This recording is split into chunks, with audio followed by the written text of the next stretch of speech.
Olá pessoal, tudo bem? Professor César falando. Estamos aqui para mais uma aula de ensino remoto de emergência.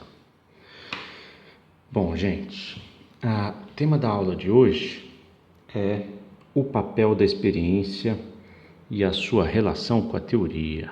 Então tá lá, o papel da experiência. Esse é o tema da aula de hoje. Qual que é o papel da experimentação na construção da ciência, ok? E na construção de teorias científicas. Qual que é o papel da experimentação? Qual que é o objetivo da aula de hoje? Refletir sobre o empirismo ingênuo na ciência, tá? Então essa é a questão que vai orientar as nossas discussões. Muito bem. Então, só para retomar rapidamente, nós vimos, como mostra para a gente, uma dinâmica muito particular de como é que a ciência funciona, né? Então, ele coloca para a gente que, uma vez instituído a ciência, você tem um conjunto de valores, preconceitos, né? Que faz com que uma ciência normal seja produzida, né? E à medida que essa ciência vai sendo produzida e vai sendo ampliada, um conjunto de anomalias vai sendo acumuladas, né? E aí essas anomalias geram crises dentro da ciência, né? E no momento de crise você tem uma competição de grupos de pesquisa tentando enfiar a goela abaixo um novo paradigma, o possível novo paradigma, né? Então, nessa dinâmica onde eu tenho um paradigma vigente e uma ciência normal sendo produzida, nesse momento você tem uma ciência dogmática, né? É uma ciência onde as pessoas simplesmente não criticam o paradigma, não questionam, né? E isso é real mesmo, né? Em nenhum momento você vê um aluno questionando por que a fórmula é H2O e levando essa questão, esse questionamento às últimas consequências. Você não vê isso acontecendo, né? O professor fala, o aluno aceita e está tudo certo. É o paradigma, está provado experimentalmente que é assim, né? A ideia da prova está por detrás disso, né? O nosso olhar está muito contaminado por essa visão de ciência, de que a ciência, no que a ciência é melhor do que o conhecimento religioso, por exemplo. A ciência dá para ser provada, né? Como que a gente prova? Por meio da experimentação, né? O conhecimento científico é melhor do que o conhecimento religioso porque o conhecimento religioso está baseado no dogma da igreja, certo? É assim porque Deus quer e pronto. O científico não, o científico está provado, é conhecimento verdadeiro. Essa é a ideia que está por trás, né? É assim que a gente pensa. E o nosso olhar está muito contaminado com essa visão, eu diria, ingênua de ciência, de que a ciência está embasada em um conhecimento verdadeiro porque é um conhecimento experimental, tá? E aí é muito curioso, né? Porque no período pré-paradigmático você tem uma série de regiões onde as pessoas, cada uma pensa de um jeito. É o período de zona, né? Que o tio brinca. Mas é um período onde existe crítica, existe espaço para crítica na ciência, né? E esse tipo de crítica na ciência ocorre também nos períodos de crise, né? Quando você tem um período de crise onde o paradigma está sendo questionado, as pessoas voltam a pensar. Parece que aqui tem um apagão, né? quando se está fazendo ciência normal e ela funciona direitinho e tudo mais, as pessoas não questionam, tá tudo certo, é provado experimentalmente, tá tudo certo, né? No momento de crise não, você tem, é fácil, né, chutar cachorro morto, então o paradigma está morrendo, você vai lá e tenta se aproveitar da situação. Muito bem, o Kuhn ele mostra para a gente esse tipo de dinâmica, né? E aí, quando você tem o período de revolução científica, né, onde há a troca de um paradigma por outro, isso leva a uma seguinte dinâmica que a gente comentou, né? O paradigma 1 é trocado por um paradigma 2, que é trocado por um terceiro e tudo mais, e o Kuhn mostra para a gente que esses paradigmas são incomensuráveis. Ok, e aí nós terminamos a última semana com essa questão, né?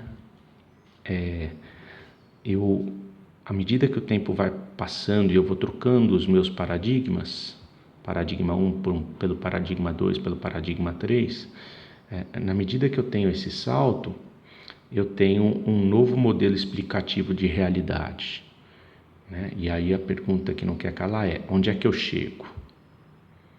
Né? Se eu melhoro cada dia mais a minha capacidade de entender e de explicar o mundo, isso quer dizer que eu vou chegar a uma verdade, né? A realidade, eu vou conseguir capturar a realidade objetiva do mundo? Foi isso que a gente comentou na última aula. E o tio falou que a história e a filosofia da ciência já tem uma resposta para isso, né? E a ideia de hoje, da discussão de hoje, é tentar dar uma resposta para isso, por meio de um exemplo, tá? No caso, o exemplo escolhido poderia escolher vários, ou, né, um outro exemplo. Eu escolhi o texto do Fumikaze Saito para a gente poder discutir isso, ok? Muito bem. Então, o que a gente comentou lá também, né, na semana passada? Nós comentamos que o Kuhn encara a observação como sendo antecedida por teorias e, portanto, a observação não é neutra, né? O Kuhn ele aponta que a teoria antecede a observação. Por que isso acontece? Porque são seus paradigmas que te permitem enxergar aquilo que você enxerga no experimento. São os paradigmas que orientam a sua observação. Existe toda uma construção do olhar por meio dos seus valores, que são colocados dentro da sua cabeça, certo? Por isso que o Kuhn é um marco importante na construção de uma imagem contemporânea da ciência. Antigamente se tinha uma ideia muito, muito ingênua sobre como é que se dá o método científico, né? E aí fica a dica. É muito curioso que a gente estuda o Kuhn, a gente vê o filme lá do Paradigma, onde o moço mostra pra gente que a gente está literalmente biologicamente cego, né? A gente está biologicamente cego para enxergar lá as cartas do baralho. A gente enxerga os nossos paradigmas distorcem a realidade, né? Quem viu lá o filme acho que deve ter achado interessante essa passagem, né? Onde o rapaz ele mostra para você, né? Quando eu mostro esse filme em sala de aula, 99% das pessoas não enxergam de primeira o negócio. Acho que nunca teve nenhum aluno que enxergou, né? Sempre na segunda, na terceira vez que ele passa o baralho, tem um ou outro que consegue enxergar. Eu particularmente não enxerguei nada, né? Mas assim, eu discuto eu falo sobre essa questão que se achava que a observação era neutra e tudo mais, e mesmo assim, quando eu vou com os alunos para fazer essa atividade do Kuhn, né, antes da leitura desse artigo, o tio começa a questionar, né? Como é que é o método científico? Quais são as etapas do método científico? Como é que o cientista opera? Qual que é a relação entre a teoria e a experiência? A experiência prova a teoria, né? Então, como é que o cientista opera quando ele vai para dentro do laboratório? E aí, o tio faz uma aula meio socrática inicialmente, onde eu fico só questionando e provocando, eu fico só puxando a língua dos alunos. E aí, inevitavelmente, sempre o mapinha que aparece é mais ou menos esse aqui, ó. Os alunos descrevem que a primeira etapa dentro do laboratório é uma observação que, via de regra, é uma observação neutra, né? A observação leva ao questionamento, ou seja, às perguntas. As perguntas levam o cientista a formular hipóteses. As hipóteses levam o cientista à experimentação para confirmar ou não a hipótese. Então, leva o cientista para o laboratório para realizar experiências, né? E a experiência me conduz a uma teoria.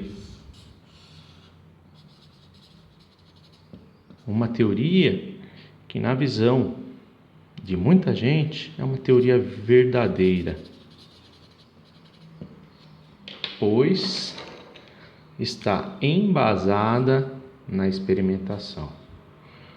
O que difere o conhecimento científico do religioso é isso, né?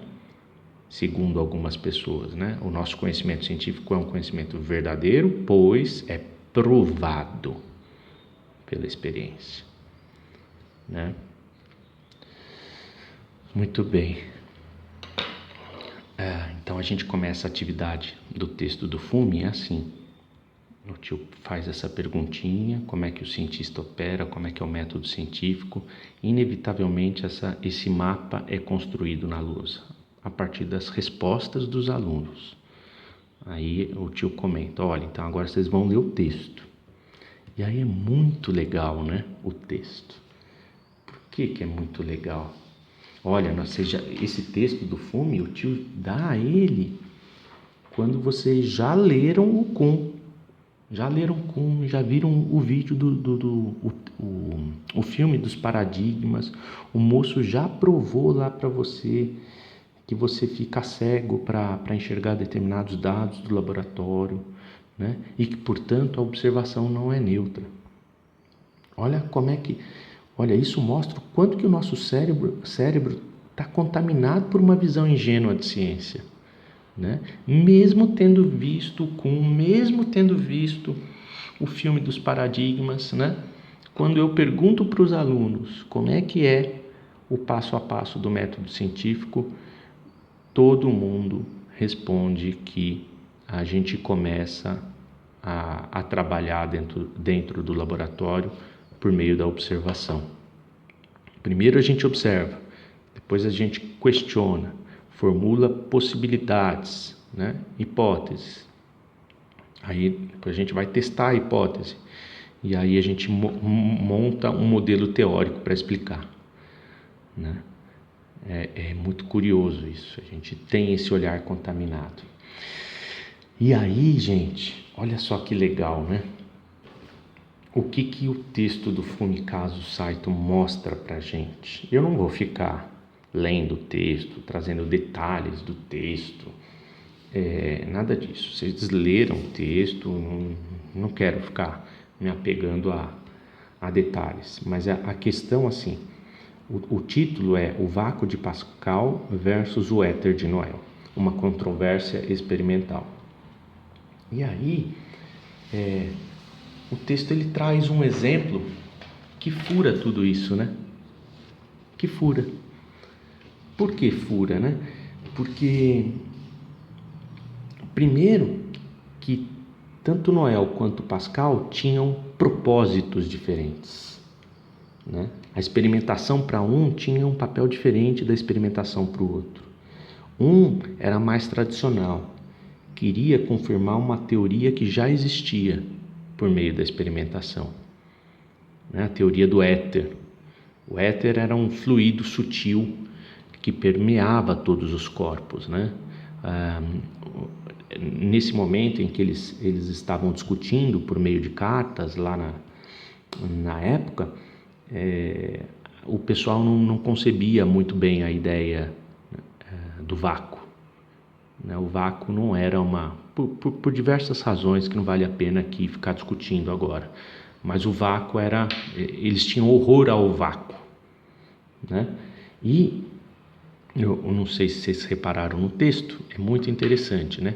Olha o que é um trabalho de um historiador da ciência. Ele foi lá na correspondência do Noel e do Pascal e trouxe a discussão por meio de um artigo de história da ciência, embasado em fonte primária, certo?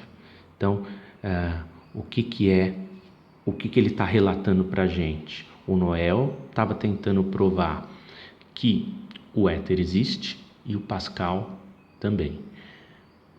O Fume pegou a correspondência trocada entre os dois e a correspondência basicamente estava discutindo uma série de experimentos, né? Ele trouxe lá, se não me engano, são 6 experimentos, ele trouxe só 2, acho. Não estou lembrado agora, não importa. O fato é que eles estão lá com uma seringa, tampando o dedo, puxando o êmbolo, né? Aí um tá falando, olha, tá vendo? Isso mostra que o vácuo existe. O outro tá falando, olha, tá vendo? Isso mostra que o éter, que é um fluido sutil, penetra lá nos poros da seringa e entra preenchendo todo o espaço que supostamente era vazio, né? Então, se você reparar muito bem, né, despir o seu olhar de qualquer preconceito, porque quando você avalia a argumentação de um e de outro com o olhar do século XXI, onde atualmente a gente acredita na existência do vácuo, você pode achar que o Noel perdeu essa e que o Pascal ganhou, e não é isso que acontece, né? Muito pelo contrário. A teoria que o Noel estava tentando comprovar na época era uma teoria amplamente aceita. Então é claro que a argumentação do Noel foi muito mais bem vista do que a de Pascal naquele momento, certo? Mas se você despir o seu olhar de qualquer preconceito e olhar para a argumentação de ambos, né, você vai reparar que as duas argumentações são igualmente consistentes, né? Não existe como não existe como a gente comprovar uma situação ou outra, né? O Fume, ele nas considerações finais, ele coloca, né, de tal modo que era possível admitir duas possibilidades igualmente concebíveis: ou tal espaço estava preenchido por éter ou era absolutamente vazio, né? Não tem como, a partir da experimentação, você comprovar uma situação ou outra. Gente, o que esse estudo de caso trouxe para gente? E aí, por meio de um exemplo, ele mostrou, né, o texto prova a partir de um simples estudo de caso que a partir da experiência nada se prova, né? A partir do mesmo, como é que ele fez isso? A partir de um mesmo experimento, né? Se você despir o teu olhar de preconceito, a partir de um mesmo experimento, 2 caras comprovaram 2 coisas completamente diferentes. Uma coisa é totalmente o contrário da outra, né? Não tem como, a partir dessa experimentação, comprovar a existência do éter ou comprovar a existência do vácuo. Não tem. A experimentação não traz essa possibilidade para a gente. A gente acredita que o experimento é o grande trunfo do conhecimento científico, mas na verdade ela não é uma coisa assim tão espetacular como a gente acredita, né? Eu trouxe aqui um textinho do Roberto Martins para a gente refletir. Na verdade, é só um trechinho que eu quero pegar aqui para a gente ler. Ó. Vamos lá para...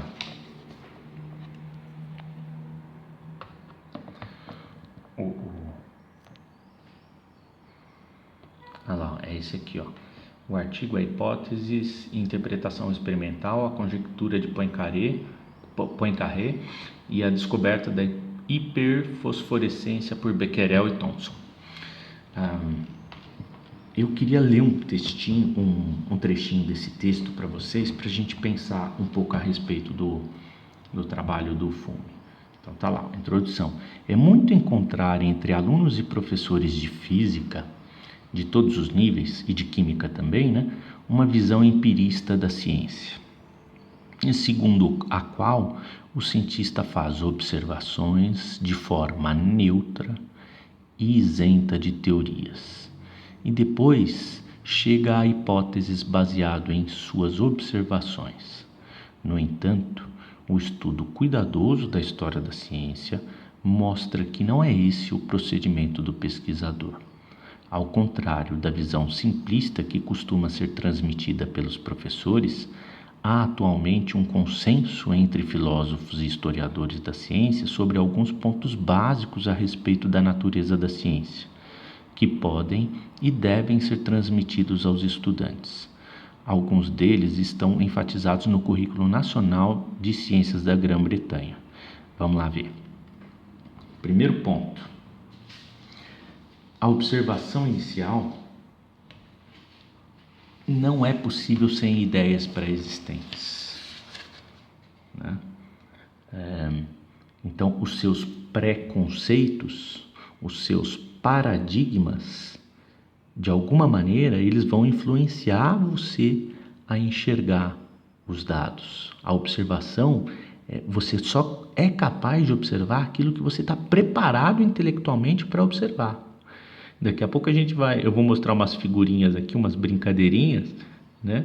Que se você mostra para uma tribo indígena que não teve o treino do olhar, né? Você pega uma tribo que viveu desde sempre, totalmente isolado do mundo e não está acostumado, por exemplo, a enxergar fotografias em 3 dimensões. Você mostrar uma fotografia de uma pessoa que ele conhece, ele não vai enxergar essa pessoa, porque ele não teve o treino do olhar, né? Então, é uma questão... Então, a observação, ela não é complexa, né? Então, é muito legal entender essas coisas. Então, segundo ponto, a natureza não apresenta evidências suficientes para que seja interpretada sem ambiguidades, né? Olha só que legal, o textinho do Fume, né? Ele traz justamente isso, né? Você tem uma pessoa chegando a uma conclusão que é completamente contrária da outra conclusão, a partir do mesmo experimento. E as argumentações são igualmente consistentes, né? Terceiro ponto, as teorias científicas não são induções, mas hipóteses imaginadas pelos cientistas e necessariamente vão além das observações, gente.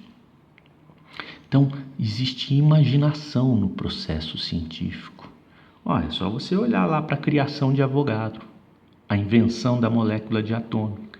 Aquilo é uma hipótese imaginada, é um construto teórico e vai além da observação, né? Ninguém observa uma molécula diatômica, né? Você observa lá a amônia, não sei o que, a água decompondo, vaporzinho, gásinho para lá, gásinho para cá. Agora, daí a chegar à conclusão que a molécula é diatômica, vai um grande passo, né?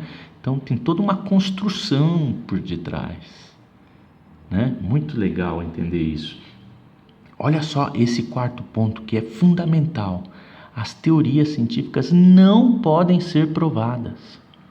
Elas não podem ser provadas por meio da experimentação. A gente trouxe só um estudo de caso mostrando isso. A partir de um mesmo experimento, nós chegamos a duas conclusões completamente diferentes. Né? Professor, mas eu estou fazendo um doutorado, eu tenho os dados experimentais e eu montei um modelo explicativo a respeito, né, desses dados que eu obtive no laboratório. O que quer dizer que o que eu fiz está tudo errado? Não está tudo errado, né? O que dá para a gente chegar à conclusão é o meu modelo teórico está consistente com os dados experimentais? Sim, está. Então, ok. Eu poderia explicar de outra forma, tá? Mas se está consistente, é isso que a gente faz quando está fazendo uma tese, né? A sua tese tem que estar consistente com os dados. Eu poderia elaborar uma tese diferente e igualmente consistente. É isso que a gente está colocando aqui. Então, a ideia de verdade, a ideia de capturar a realidade nua e crua, ela cai por terra, né?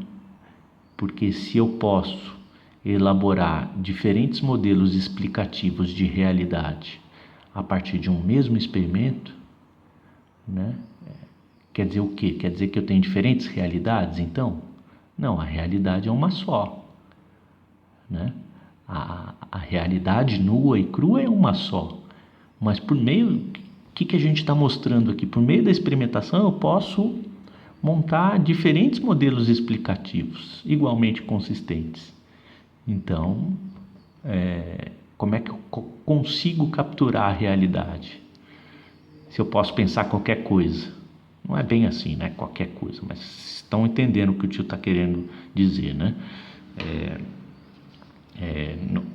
É muito complicada essa questão. Muito bem. Quinto ponto, o conhecimento científico não é estático e convergente, mas mutável e aberto. Sexto, o treino é um componente essencial para se compreender a ciência. Sétimo, o raciocínio científico é influenciado por fatores sociais, morais, espirituais e culturais, né? O conjunto de valores que constroem o meu olhar é que permitem eu chegar a determinadas conclusões ou não. Os cientistas não elaboram deduções incontestáveis, mas fazem julgamentos complexos. Desacordo é sempre possível na ciência. É sempre possível elaborar modelos igualmente consistentes e excludentes ao mesmo tempo, a partir dos mesmos dados. É isso que o textinho do Fumi vem trazer para a gente, né? Aí eu só vou ler esse parágrafo aqui que diz o seguinte. O Roberto ele coloca o seguinte: não é, evidentemente, por terem sido incluídos no currículo britânico, que eles devem ser levados em conta por nós. Todos esses pontos podem ser defendidos e exemplificados por meio de numerosos exemplos históricos. Então foi isso que o tio comentou com vocês, né? A história e a filosofia da ciência já tem uma resposta bastante robusta para essa questão de, por meio da experimentação, atingir a verdade, né? Então, será se a ciência experimental, por meio dessa troca dos paradigmas, será se um dia ela vai conseguir capturar a verdade e a realidade nua e crua? Qual que é a resposta bastante robusta que a gente tem hoje por meio da história e da filosofia da ciência, olhando para a ciência através do seu tempo e como é que ela funciona? A resposta é não, né? Por que não? Porque se a partir de um mesmo experimento eu posso chegar a formular modelos, diferentes modelos, a partir dos mesmos dados, então como é que eu posso chegar à realidade, né? Então é difícil, né? Se a gente for pensar na ciência experimental, não, né? Então a pergunta é, por meio da ciência que a gente tem hoje, a gente consegue pensar que em algum momento vai capturar a realidade nua e crua do mundo? Não. Se o desacordo é possível, se eu posso, a partir dos mesmos dados, né? Se eu tenho os dados, se eu posso formular diferentes modelos, modelo explicativo 1, modelo explicativo 2, modelo explicativo 3, se eu posso explicar a realidade de diferentes formas a partir do mesmo experimento, então esse meu estilo de fazer ciência é inútil para capturar uma realidade nua e crua, né? Professor, quer dizer que a gente nunca vai conseguir capturar a realidade. Eu sei que a gente está viajando aqui na maionese, mas com esse tipo de ciência que a gente tem, é pouco provável, né? Pode ser que se um dia a gente inventar uma outra forma de pensar, né? Sair desse paradigma de hoje, né? Pode ser que sim, mas pensando em ciência experimental, pensando nesse argumento de que a experiência é o grande trunfo da ciência, né? E que ela me leva inevitavelmente a uma teoria verdadeira, isso é um grande equívoco. E aí fica a questão, né? Se a gente compara conhecimento científico com conhecimento religioso, as pessoas colocam a ciência em evidência. Por quê? Porque a ciência pode ser provada por meio da experimentação. Ora bolas, estamos arrebentando com isso. Então, de que forma que o conhecimento científico é melhor do que o conhecimento religioso, né? Essa é uma provocação interessante para a gente pensar, certo? Gente, vocês estão compreendendo o que o tio está falando? Sim? É muito interessante pensar essas coisas, né? Se a gente tivesse no modo presencial, né? A gente em algum momento ia fazer as brincadeiras com imagens. Olha lá, ó. Então, aqui, ó. Depois você vai tentar enxergar aqui, ó, né?